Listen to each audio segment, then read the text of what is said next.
আসসালামু আলাইকুম রহমতুল্লাহি ওবরকাতুহ। আশা করি সকলে ভালো আছো। আর দোয়া করি আল্লাহ পাক সকলকে সর্বদা ভালো রাখো। আল্লাহ সকলকে হায়াতে দারাজ করুক, রক্ষক বালা মুসিবত থেকে হেফাজত করুক, আমিন।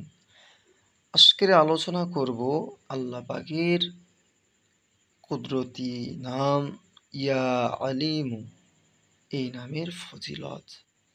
আল্লাহ পাকের এই পবিত্র নামটি আমল করলে কি ফল পাওয়া যাবে, আজকে এই বিষয়ে আলোচনা হবে ইনশাল্লাহ। তো আমরা সকলে চেষ্টা করব আল্লাহ পাকের এই পবিত্র নামটি আমল করার।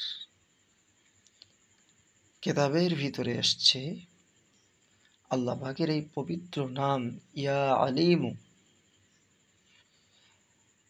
এই নামটি বেশি বেশি পাঠ করিলে প্রকৃত তথ্য জানা যাবে এবং স্মরণ শক্তি বৃদ্ধি পাবে।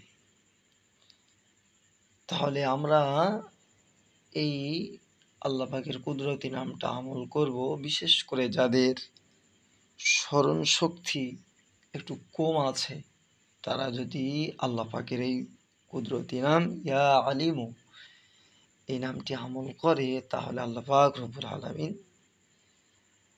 এই আমলের বদৌলতে স্মরণ শক্তি বৃদ্ধি করে দেবে ইনশাআল্লাহ। আমরা সকলে চেষ্টা করব আল্লাহ পাকের এই পবিত্র নাম আমল করার। আল্লাহ পাক আমাদের সকলকে বলা এবং শোনার থেকে বেশি বেশি করে আমল করার তৌফিক দান করুক। সকলে বলি আল্লাহুম্মা আমিন। আসসালামু আলাইকুম রহমতুল্লাহ।